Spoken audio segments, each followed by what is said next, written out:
2 Samuel 12ஆம் அதிகாரத்திலே நீங்கள் வாசிப்பீர்களானால் அந்த சம்பவம் முழுக்க நமக்கு தெரியும். 2 சாமுவேல் 12ஆம் அதிகாரத்திலே கர்த்தர் நாத்தானை தாவீதினிடத்திற்கு அனுப்பினார். இவன் அவனிடத்திற்கு வந்து அவனை நோக்கி, ஒரு பட்டணத்தில் 2 மனுஷர்கள் இருந்தார்கள். ஒருவன் ஐஸ்வர்யவான், மற்றவன் தரித்திரன். ஐஸ்வர்யவானுக்கு ஆடு மாடுகளும் வெகு திரளாய் இருந்தது. தரித்திரனுக்கோ தான் கொண்டு வந்து வளர்த்த ஒரே ஒரு சின்ன ஆட்டுக்குட்டியை தவிர வேறு ஒன்றும் இல்லாதிருந்தது.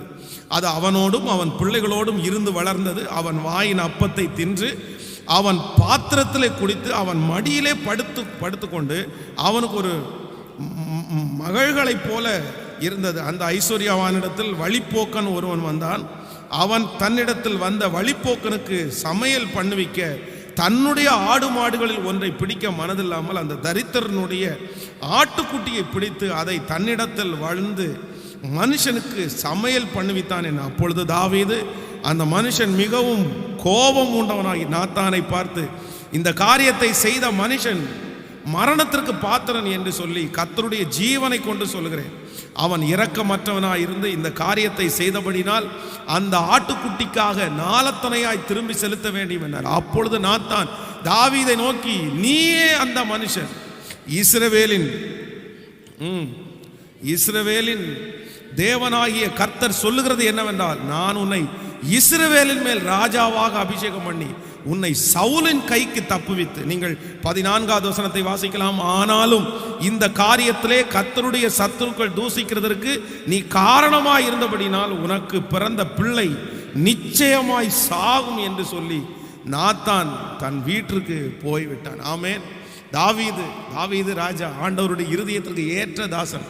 ஆனால் இங்கே ஒரு மிகப்பெரிய நியாயக்கேடு செய்கிறான். அவன் கல்யாணம் பண்ணதை கூட ஆண்டவர் பெரிய விஷயமா எடுக்கல. ஆனால் ஒரு பொண்ணை கல்யாணம் பண்ணுறதற்காக அவருடைய உண்மையான ஒரு சேவகன் உரியாவை குறித்து நீங்கள் வேதத்தில் வாசிப்பீர்களே, ஆனால் ஒரு நல்ல சேவகனுடைய மொத்த குவாலிட்டி இந்த உரியாவினிடத்தில் இருக்கும். அவன் எதிர்த்து பேசாதவன், அவன் தன்னுடைய ராஜாவை மதிக்கிறவன். இப்படியே உரியாவினுடைய கேரக்டர் சொல்லிட்டே போகலாம். அப்படிப்பட்ட ஒரு நல்ல நீதிமான, ஒண்ணுமே தெரியாதவனை குடிக்க பண்ணி வெறிக்க பண்ணி அவன் மேல ஒரு பழிய போடலான்னு சொல்லி எதுலையுமே சரியாகாம கடைசியில் அவனை கொலையே பண்ணிட்டான். தன்னுடைய சேவகர்களை வைத்து உரியாவை கொலை செஞ்சிட்டான். இது கர்த்தருடைய பார்வைக்கு நியாயக்கேடா தெரிஞ்சிருச்சு. நீ ராஜாவா இருக்கலாம்ப்பா, நீ என்னுடைய இருதயத்திற்கு ஏற்ற தாசனா இருக்கலாம், ஆனா நீ நியாயக்கேடு செஞ்சதுனால உன்னுடைய ஆசீர்வாதம் உனக்கு கிடைக்காது. கர்த்தர் எழும்பி நின்றார். கர்த்தர் அந்த உரியாவுக்காக வழக்காடினார். தன்னுடைய நேசித்த மகனா இருந்தாலும் வேதம் சொல்லுது, உனக்கு பிறந்த பிள்ளை நிச்சயமாகவே சாகும் அப்படின்னு ஒரு பெரிய தண்டனையே அவனுக்கு வருது. அப்ப நான் நம்புறேன், ஒரு ஆண்டவருடைய பிள்ளைக்கே நியாயக்கேடு செய்தா அதனுடைய தண்டனை கிடைக்கும் அப்படின்னா, உங்களுக்கு விரோதமாய் நியாயக்கேடு செய்யறவங்களுக்கு ஏன் தண்டனை வராது? நிறைய பேருடைய இருதயத்தினுடைய குமுறல் தான் இருக்குது. அப்படி வாழ்றானே, இவ்வளோ என்ன கஷ்டப்படுத்திட்டு அவன் ஜாலியா சுகமா இப்படி இருக்கிறானே, யார் கேட்பா? அவனை கேட்கறதுக்கு யாரும் இல்லை பாஸ்டர், அவனை தட்டி கொடுக்கறதுக்கு யாரும் இல்லை பாஸ்டர். இல்லை, ஆண்டவர் நியாயாதிபதியாக எழும்பி நிற்பார். கர்த்தர் ஒரு நாள் தட்டி கேட்பார். அன்றைக்கு அவர்கள் கண்டிப்பா, நான் சொல்றேன், அந்த மனுஷன் நிற்க முடியாது. அது உங்களுடைய கணவனா இருந்தாலும் சரி, மனைவியா இருந்தாலும் சரி, உங்க அம்மாவா இருந்தாலும் சரி, அப்பாவா இருந்தாலும் சரி, நியாயக்கேடு செய்யறவங்களுக்கு விரோதமா கர்த்தர் எழும்பி நின்னார்னா அவங்க தப்புவிக்கவே முடியாது. எத்தனை பேர் ஆமோதிக்கிறீர்கள்? இன்றைக்கு இருக்கிற உலகத்தில் கணவனா ரொம்ப அப்படியே படிப்பறிவில்லாத கொஞ்சம் கஷ்டப்படுறாருன்னா உடனே மனைவிங்க நியாயக்கேடு செய்கிறதை என்னுடைய கண்ணால் பார்த்துருக்கிறேன். அப்போ மனைவி கொஞ்சம் லோவா இருக்குதானே உடனே கணவனார் நியாயக்கேடு செய்கிறத பார்த்துருக்கிறேன். எதுவும் பதிலும் சொல்ல முடியாது. எதிர்த்து பேசுறதுக்கு இவங்க வாயில்லாத பூச்சி மாதிரி இருக்காங்க. இல்லை சகோதரி, இல்லை சகோதரனே, உங்களுக்காக என் தேவனாகிய கர்த்தர் வழக்காடுவார். எத்தனை பேர் ஆமோதிக்கிறீர்கள்? என் தேவனாகிய கர்த்தர் எழும்பி நிற்பார். எத்தனை நாட்கள் நியாயக்கேடு அவர்கள் செய்துவிட போகிறார்கள்? எத்தனை வருடங்கள் நியாயக்கேடு செய்துவிட போகிறார்கள்? என் தேவன் அமைதியாய் பார்த்து கொண்டு சும்மா இருப்பாரா? இல்லை, பார்த்து கொண்டு சும்மா இருக்க மாட்டார். கர்த்தர் எழும்பி நின்றால் அந்த நியாயக்கேடு செய்கிற மனுஷன் உங்களுக்கு முன்பாக இல்லாமல் அறுப்புண்டு போவான். எத்தனை பேர் ஆமோதிக்கிறீங்க? அதுதான் நம்முடைய கர்த்தர். அது மட்டும் இல்லை, நீங்கள் வேதத்திலே ஏசபேல் என்கிற ஒரு ராஜாவுடைய மனைவி, நீங்கள் 1 ராஜாக்கள் 21ஆம் அதிகாரத்திலே அதை வாசிக்க முடியும். 1 ராஜாக்கள் 21ஆம் அதிகாரத்திலே நீங்கள் வாசித்தீர்ப்பேன். அப்படின்னா ஏசபேல் அப்படின்னா அவருடைய கணவனார் நான் ஷார்ட்டாக உங்களுக்கு சொல்கிறேன். அவருடைய கணவனார் வந்து தன்னுடைய தோட்டத்தினுடைய பக்கத்தில் இருக்கிற ஒரு திராட்சை தோட்டத்துக்காக அவர் ஆசைப்படுறாரு.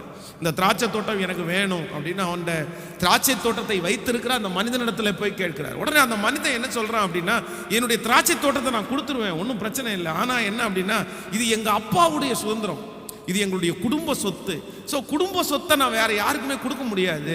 அந்த குடும்ப சொத்தை நான் வந்து இழக்கிறது வந்து என் வாழ்க்கையில் எல்லாமே இழந்தது மாதிரி நான் ஃபீல் பண்ணுறேன். எங்கள் அம்மா அப்பா எல்லாம் ரொம்ப நீதிமான்கள், அவனால் எனக்கு அந்த சொத்து தேவைப்படுது, இல்லைன்னா நான் கொடுத்துருவேன். இந்த இடத்தை இழக்காதபடி கர்த்தர் என்னை காப்பாராக அப்படின்னு சொன்ன உடனே அந்த ராஜாவுக்கு நான் கேட்டு இவன் கொடுக்கலையே அப்படின்னு சோகமாக வீட்டில் போய் உட்கார்ற. உடனே ஏசபேல் என்கிற அந்த பெண் வந்து கேட்குறாங்க, என்னாச்சு இன்னைக்கு முகம் ஒன்றும் சரியில்லையே, என்ன நடந்துச்சு? இல்லை இந்த மாதிரி திராட்சை தோட்டத்தை கேட்டேன், அவன் தரமாட்டான் அப்படின்னு சொன்னான். உங்களுக்கு என்ன இப்போ அந்த திராட்சை தோட்டம் தானே வேணும், நீங்கள் விட்டுருங்க, நான் உங்களுக்கு திராட்சை தோட்டம் வரும் அப்படின்னு சொல்லி அடியாட்களை வைத்து ஒரு தவறான ஒரு பழியை அவன் மேல் சுமத்தி அங்கே இருக்கிற சில தலைவர்களை கூப்பிட்டு இவனை கொண்டு போய் ராஜசனத்தில் நிற்க வச்சு அவன் மேலே ஒரு 4-5 பழியை சொல்லி அவனை அப்படியே கல்லெறிஞ்சு கொன்றுங்க அவனை அப்படின்னு சொல்லி இவன் சொல்லி அனுப்புவான். உடனே அந்த மனிதர்கள் அப்படியே செய்வார்கள், அந்த மனிதனை கொன்று விடுவார்கள். கொன்று அவன் செத்துட்டான் அப்படின்னு கேள்விப்பட்ட உடனே ஏசபேல் தன்னுடைய கணவனிடத்தில் வந்து, அவன் செத்துட்டான்னு கேள்விப்பட்டாச்சுல, இனி அந்த திராட்சை தோட்டத்தை நீங்க எடுத்துக்கங்க, அவ்வளவுதான், உங்களுக்கு சொந்தம் ஆயிருச்சு. திராட்சை தோட்டத்தை வாங்கிட்டான், திராட்சை தோட்டம் அவனுக்கு கிடைச்சிருச்சு, ஒரு ஆழை கொண்டுட்டாச்சு, யாரும் கேட்கறதுக்கு யாரும் இல்லை, பொய் சாட்சி சொல்லி அவன் அழிஞ்சிட்டான்.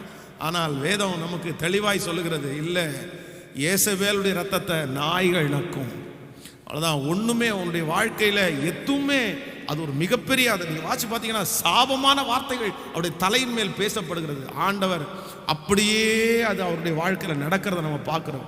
அதனால் நான் விசுவாசிக்கிறேன், நான் நம்புகிறேன், நியாயக்கேடு செய்கிற ஒரு மனுஷனும் இந்த உலகத்தில் சரியாக வாழவே முடியாது. ஆமோதிக்கிறீங்களா இல்லையா? எத்தனை பேர் விசுவாசிக்கிறீர்கள்? அதனால் நமக்கு முன்பாக எந்த நியாயக்கேடு என்ன பண்ணக்கூடாதுன்னா இருக்கவே கூடாது. நம்ம ஆண்டவருடைய பிள்ளைகள் எப்படி இருக்கணும்னா எல்லாருக்கும் முன்னாடி நியாயமாக தான் வாழணும். நியாயமாய் உன்னுடையதை நீ எடுத்துக்கோ, உன்னுடையதை நீ வைத்துக்கோ, ஆனால் இன்னொருடையது நமக்கு வேண்டவே வேண்டாம்.